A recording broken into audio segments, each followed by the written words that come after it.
macam mana agaknya kita nak tahan diri, kita nak bantu diri kita, nak kuatkan diri kita. Saya buat ini hanya kerana Allah.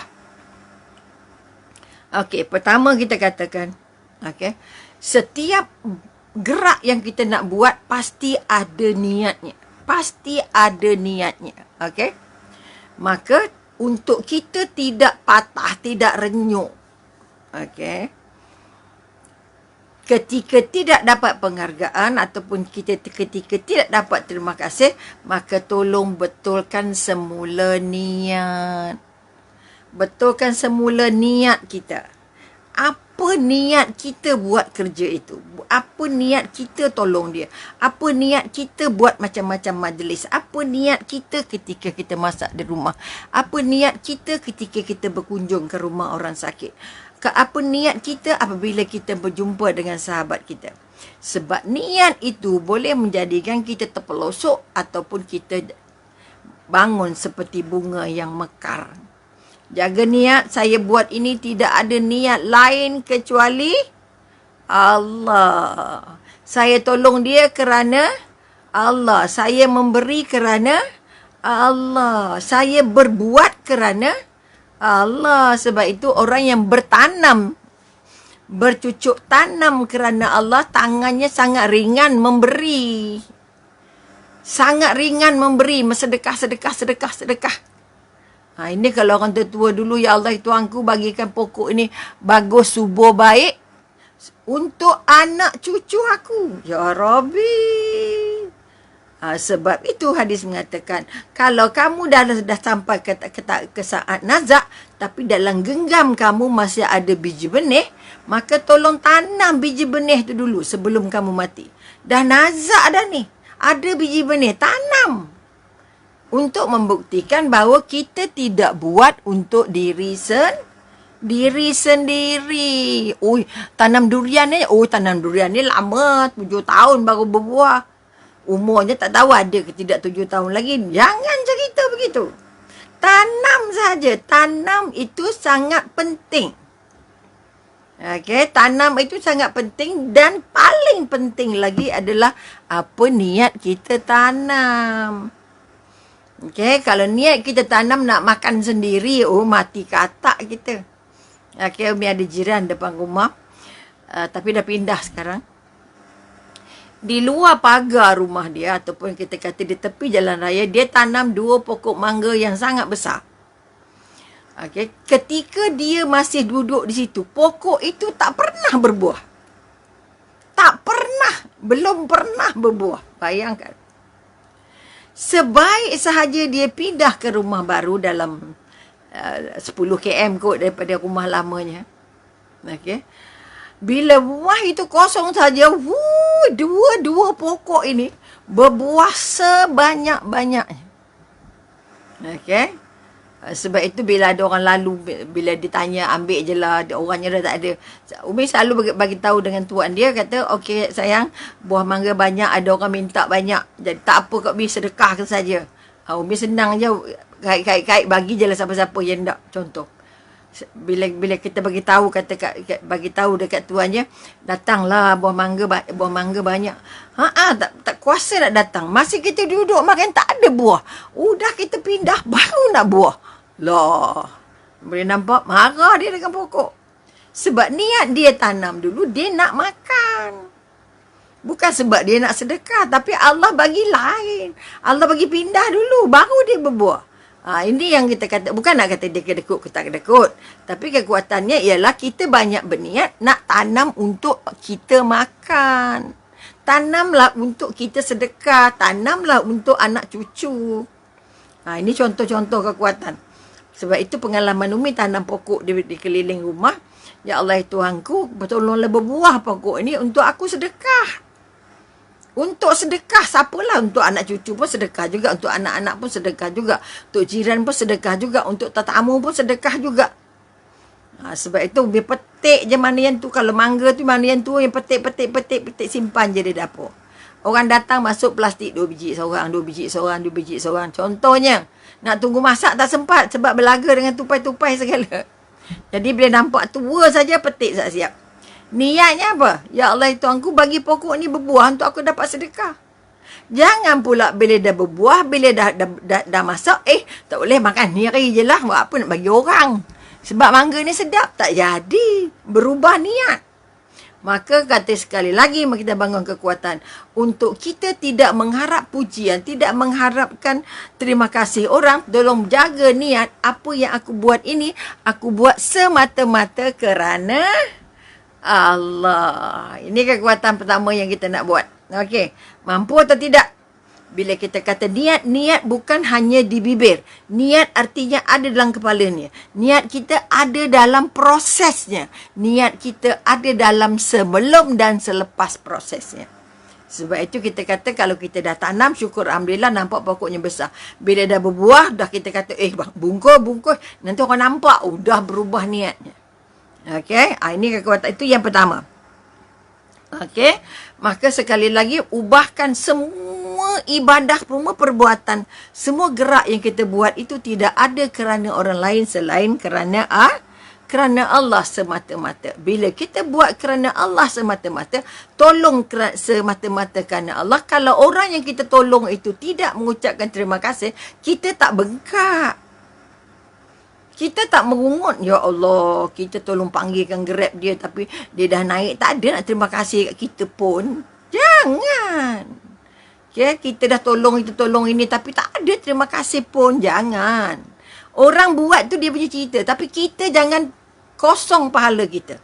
Jangan kosong pahala. Sebab itu bukan buat kerana orang tapi buat kerana Allah. Itu kekuatan kedua kita katakan. Tadi kita kata pasang niat yang betul. Kemudian jaga niat. Sebab niat itu sangat mudah berubah. Tidak ada yang paling sulit dalam semua ibadah kecuali jaga niat. Nak pergi umrah je bersiap berbulan-bulan. Okay. Nak pergi umrah. Tapi sampai Madinah, dia pergi ronda shopping dulu. Sebab di Madinah tak ada umrah. Aduh. Okay. Akhirnya sampai Mekah dah letih. Ini pun berubah niat juga. Katalah patutnya kita tak sa'i dah tawaf di sana. Dia tawaf dia gerai, letih lagi. Kemudian ada yang dah tak larat pergi masjid. Ada juga. Ada orang yang buat tawafnya sekali je. Letih juga. Ini kekuatan-kekuatan. Kalau kita buat kerana Allah, Allah akan bantu kita pemudahkan. Sebab itu kita boleh buat cakap kerana Allah, tapi buat belum tentu kerana Allah. Sebab itu orang langgar sikit marah, orang tolak sikit marah, orang lambat sikit marah, orang tinggal kita marah, marah saja. Orang lama dalam bilik air marah. Letih kita. Kenapa banyak marah? Walaupun namanya di tanah suci, di tanah haram contohnya. Sebab kita gagal menggenggam niat nak ibadah tadi. Okey, itu yang pertama. Kemudian kita kata, bila kita buat kerana Allah semata-mata, maka kita tidak akan pernah mengharapkan pujian ataupun terima kasih dari orang lain. Itu yang satu. Yang kedua, okey. Kalau kita buat kerana Allah, kita tidak akan jumpa keluh kesah. Kita tidak akan pernah resah gelisah. Okey. Resah gelisah kerana kebaikan yang kita lakukan tadi tidak dibalas secara yang setimpal oleh manusia. Kalau kita buat kerana Allah, kita dah buat habis-habisan, kita tidak akan sakit perut bila orang tu buat tak kisahkan kita. Okey, itu masalah. Itu yang kita kendak. Okey. Kerana kadang-kadang kita kata orang yang membuat kerana Allah, walaupun yang dibuat itu kebajikan, tetapi dibalas dengan cara yang keburukan. Okey, dibalas dengan keburukan. Itu pun tidak membuat dia latah, tidak membuat dia sakit hati, tidak membuat dia dendam. Dia bersyukur, syukur Alhamdulillah. Apa orang nak kata yang saya tak kisah, yang penting saya dah bantu. Bila saya dah bantu, saya bantu kerana Allah. Awak nak balas tak balas tu terpulang awak. Okey, ini kekuatan. Kemudian kita kata, sebab tugas kita hanya mencari redha Allah, dan kita hanya mengharapkan kebaikannya dari Allah. Sebab hanya Allah yang tak pernah tak nampak, tak pernah tertinggal sikit pun kebaikan yang kita buat. Semua dikira. Okey, sebab itu Allah berfirman pada wali-walinya, dia kata apa? Mereka mencari kurniaan Allah. Okey. Surah Al-Fat ayat 29. Surah Al-Fat ayat 29. Mereka mencari kurniaan Allah dan keredoannya. Ini yang dicari. Buat baik, buat ibadah, beramal, tolong orang, sedekah. Semuanya yang dicari hanyalah apa? Redha Allah. Yang dicari hanya kurniaan Allah. Yang dicari hanya redha Allah. Dua benda je. Kurniaan Allah dan redha Allah. Allah kurniakan sihat, Allah kurniakan rezeki, Allah kurniakan keluarga, Allah kurniakan rumah, Allah kurniakan pekerjaan, Allah kurniakan siang, Allah kurniakan malam. Allahu Akbar, banyaknya kurniaan yang kita tak sempat nak bilang. Tak mampu nak bilang pun. Kita tak mampu nak bilang. Maka kita katakan, mereka mencari kurniaan dan redha Allah. Kalau kita tengok pula dalam surah Sad ayat 86. Okey, surah Sad pula kata apa? Allah berfirman, aku tidak minta upah sedikit pun kepadamu atas dakwahku. Ini cerita Nabi yang ditolak ataupun yang dakwah Nabi tidak diterima. Kenapa susah sangat kamu nak terima? Kenapa nak marah-marah? Aku bagi tahu bukan nak minta upah pun. Aku kan nak minta engkau bayar pun. Contohnya. Okay?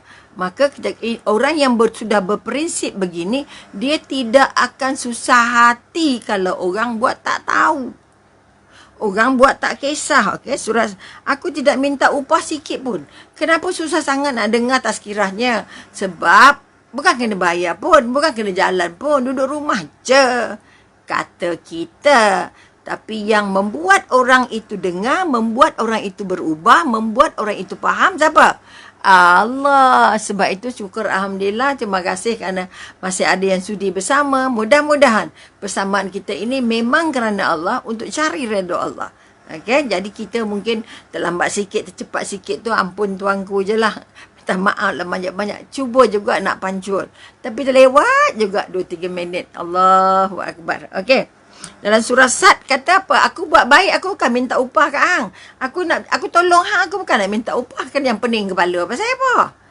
Yang jadi masam pasal apa? Itu contoh kalau kita cakap guna bahasa kita lah. Kemudian kalau kita tengok dalam surah Sabah. Surah Sabah ayat 47. Ya, surah Sabah ayat 47. Katakanlah upah apapun yang aku minta.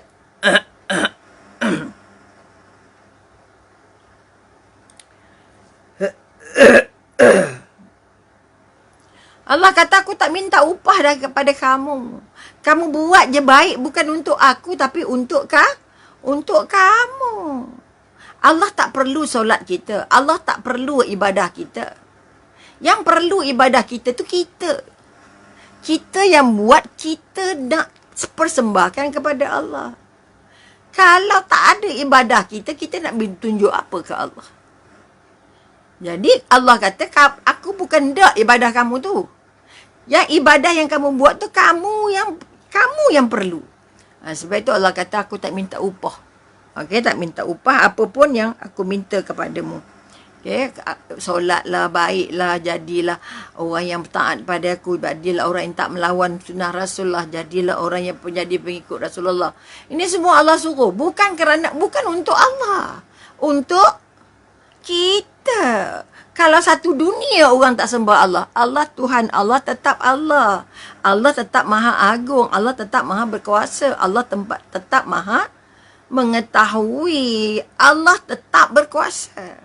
Oleh itu sekali lagi dalam surah Al-Lail ayat 19. Al-Lail, padahal tidak ada seorang pun yang memberikan sesuatu nikmat kepadanya. Okey. Siapa bagi nikmat pada kita? Manusia ke Allah?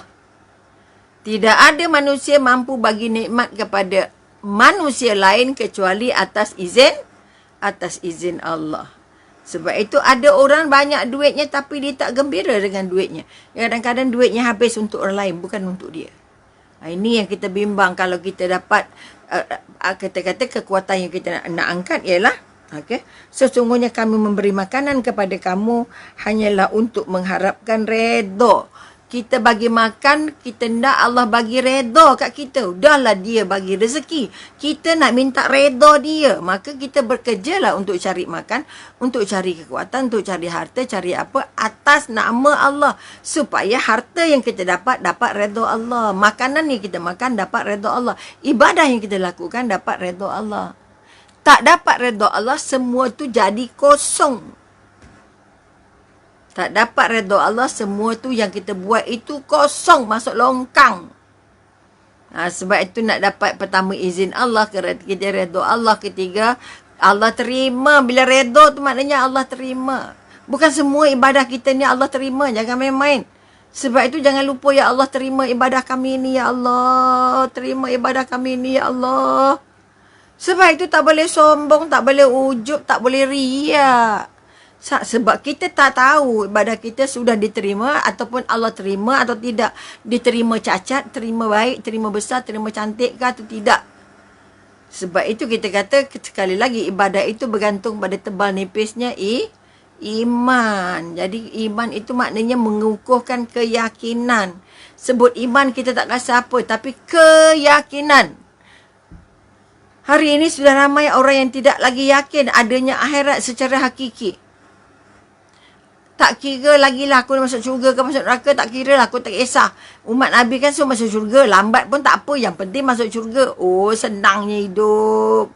Sedangkan Nabi kalau boleh tak ada seorang pun umat dia yang jatuh ke neraka. Tak ada seorang pun umat dia yang masuk sehari pun tak boleh ke neraka. Sebab sehari di neraka bermakna 1000 tahun di akhirat. Lama. Ini contohnya. Maka kita kata jangan harap redha Allah, redha orang, tapi haraplah redha Allah. Jangan harap perhatian orang, tapi haraplah perhatiannya Allah. Kalau orang tak hargai kita, orang tak terima kasih dengan kita, ya Allah itu Tuhanku. Kalau orang ini tak terima apa yang aku terima, aku bagi, ya Allah, maka aku hanya mengharapkan Engkau, ya Allah. Engkau terima, ya Allah, ibadahku ini, ya Allah. Sebab itu jangan lupa doakan setiap kali ibadah, ya Allah, terima sedekah aku, ya Allah. Terima puasa aku, ya Allah. Terima zakat aku, ya Allah. Terima solat aku, ya Allah. Kena doa, minta dengan Allah. Minta dengan Allah supaya semua ibadah yang kita buat ini diterima Allah.